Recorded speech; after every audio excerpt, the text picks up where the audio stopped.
Welcome back to Salt of the Earth. My name is Roxy Canales and I'm a teenage Christian author. I am so excited to get into the lesson for today. And today we are going to be talking about Gideon. And I know it's been a few weeks since I have done a video on Gideon. I'm finally getting back around to it and I'm so excited to talk about the next part of Gideon's story today. So, if you haven't watched Gideon, Mighty Man of Valor, I made that video, and you can go ahead and watch it. It is on my channel. And if you haven't seen that one, then I would encourage you to go watch it before you watch this one. If you have seen that one, then here is a super quick refresher. Basically, the Midianites were oppressing the people of Israel, and God actually showed up and called Gideon, the last man that Israel would have expected God to call. God called Gideon. And Gideon is basically a coward, but God called him anyway, despite his shortcomings. And now we're on to the next part of Gideon's story. So, in the part of Gideon's story that we're discussing today, God actually says to Gideon, "Hey Gideon, your father has an altar to Baal, which is one of the Canaanite gods, false gods that they worshipped in that time. And God says to Gideon, I want you to tear down this altar to Baal that your father owns." And Gideon is absolutely terrified. And you can tell by the way he does it. But first, I want to talk about this idea of tearing down idols in our lives. So, obviously, God called Gideon. He called him by name. He said, "Gideon, I see the mighty man of valor, the valor that is in you, the courage that is in you that you don't see in yourself. And I see that in you. And I'm calling you to greater things."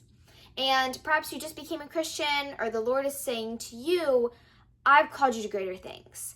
I see potential in you to achieve greater things for my kingdom and for my glory." And even if you're not a new Christian, or if the Lord is just calling you, then I believe he's saying that to everyone. He's calling us to higher things. Because, and what I mean by that, calling us to higher things, is that the Lord wants us to always know and learn more about him, and to follow him more fully, and to commit ourselves to him more fully, and to love him more perfectly. And he says, "I'm calling you to the higher things of this life. I'm calling you to love me more perfectly. I'm calling you to follow me into places that you never thought you could go. And that is what I'm calling you for." So, obviously, when God calls us, he is calling us to also follow him more fully. And in order to do that, we must first tear down the idols in our own lives. Now, you may be wondering, okay, I don't have little figurines in my house, and that's not really a thing we do. Well, an idol is not just a little golden figurine. An idol can be anything that you put more mental attention toward and devote more of your time toward than God. Basically, it's anything that you worship other than God. And an idol can be anything from social media. It can be friendships and relationships even. It can be school and grades. It can, you name it, it's there. It can even be a hobby. It can be an interest that you're very passionate about. It can be your job. Anything that you devote more mental attention to, more time toward, and worship, and basically that is an idol in your life. And you don't have to agree with me on the perfect definition, but that's the definition I'm using. It's a functional one that we're going to use in this video. So that is an idol in your life. And when God calls you, he's saying that idol isn't going to satisfy you. For me personally, I have an idol of perfectionism that I'm working on, and I've been working on for a long time, and I am still working on it. So to be transparent, my idol is perfectionism. I am an extreme perfectionist, and the Lord's helping me work on that because I'm not perfect, and I'm still trying to tear down the idols in my life. So that's my example. But the Lord can say to you, "Hey, I want you to tear that down," because perfectionism and social media and comparison and even friendships and human relationships, those things aren't going to satisfy you like I'll satisfy you. And I want you to know me more and trust me more and have more faith in me. And I want you to have a deeper relationship with me. And in order to do that, you have to tear down the idols in your lives. because there's only room for one God in your life, and it needs to be Jesus. And no one can serve two masters. And when God calls you, he says, he's not calling you to just be malicious and say, I want to ruin your life. No, he's calling you to tear down the idols in your lives because it's for your good. Because worshiping that idol, that thing in your life that you put more attention to than God, it's only going to make you sick. It's going to make you feel awful about yourself, or make your vision of the world and your worldview all twisted to where you can't even tell truth from lies, and it's going to wreck your life if you don't have your priorities straight. So priority number one needs to be Jesus. Your love for him, your relationship with him. He needs to be number one. And when he calls you, that's what he's saying. I want you to make me the Lord of your life, the King of your heart. That's what I want from you. I want your heart. I want your devotion. And he's not saying that because he's conceited or he's vain or he's just wanting people to absolutely just adore him. He wants people to adore him, obviously, but not in a sinful way. He's saying that because, one, it's for your good. Two, he deserves it. So, there you go. If you look in the Bible, you'll see by the actions of Jesus and the miracles and everything that God has done for us throughout all of human history, he deserves it. He deserves our worship. And obviously, we were designed to worship and have a relationship with him. So, that is a discussion on idols and why we need to tear them down. And now, with Gideon, let's continue the story. So there's a little detail in the story that I find very interesting. And it says that Gideon tore down the idol at night. And it even says in the Bible that Gideon did this because he was afraid. So the Lord may be calling you, maybe you're a brand new Christian, and the Lord's calling you to know him more and to commit yourself more to him. And maybe you're like, oh no, that terrifies me. And I don't even know how to live without this idol.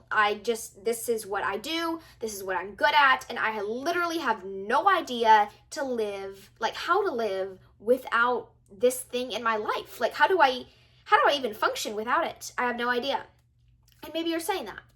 And that's okay. You're gonna have some of those questions when you're devoted to something other than God, and it's going to cause some stress. You're going to have some of those questions, and that's perfectly normal. And you need to work through that, and you need to press on ahead of those feelings of feeling uncomfortable or feeling awkward. Just like Gideon. Gideon was terrified. The Lord face to face called him and said, Gideon, I want you to tear down this idol. And Gideon's like, oh no. I'm terrified. Yes, I'm terrified. But I'm still going to do it, and that's the important thing. He did tear down the idol. He didn't leave it. He did what the Lord asked of him, and that's what's important. And you may be absolutely terrified to tear down this idol or follow God's call for your life, and that may absolutely freak you out. And if so, that's very natural. That's very normal.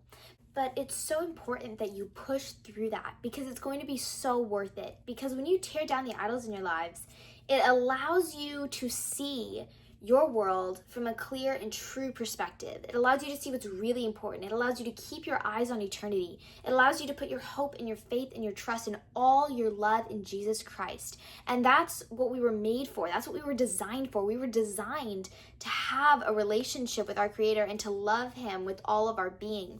And that's why He made us. And He made us in order to do that and to glorify Him. I would also like to point out that Gideon, even in the story, he actually tore down the idol and then he received a nickname by the people. And based on how you want to interpret it, it could be considered not a very nice nickname. And I'm not quite sure how Gideon interpreted it either, but I am going to say that it was probably not meant in the kindest fashion. So obviously, even when you tear down your idols, you may not be applauded and praised by the people around you, and some people may raise their eyebrows and have some questions and be a little suspicious or even a little cynical. But just like Gideon, you need to remember that it is worth it, and that nickname doesn't define you. because what God calls you actually defines you. And obviously, God had already called Gideon mighty man of valor. He said, you're going to be my chosen vessel to free the people of Israel. That's your calling. And I'm calling you a mighty man of valor because I see that in you, and that's what your name is. So obviously, with us, God's called us children of the living God. We are children of God. We are a royal priesthood. We are members of a holy nation. And we are chosen, and we are set apart, and we are sanctified, and we are justified by God and by Jesus' righteous blood and his sacrifice on the cross. So that is who we are. And it doesn't matter what cynical nicknames you may receive for tearing down the idols in your lives, because that's simply not who you are. And that's not your identity, because those nicknames, frankly, they don't even matter, because what God calls you matters.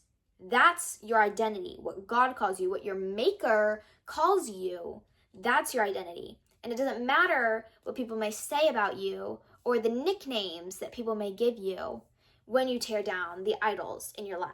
So obviously, you should tear down the idols in your lives, and you may be absolutely terrified to do so, just like Gideon.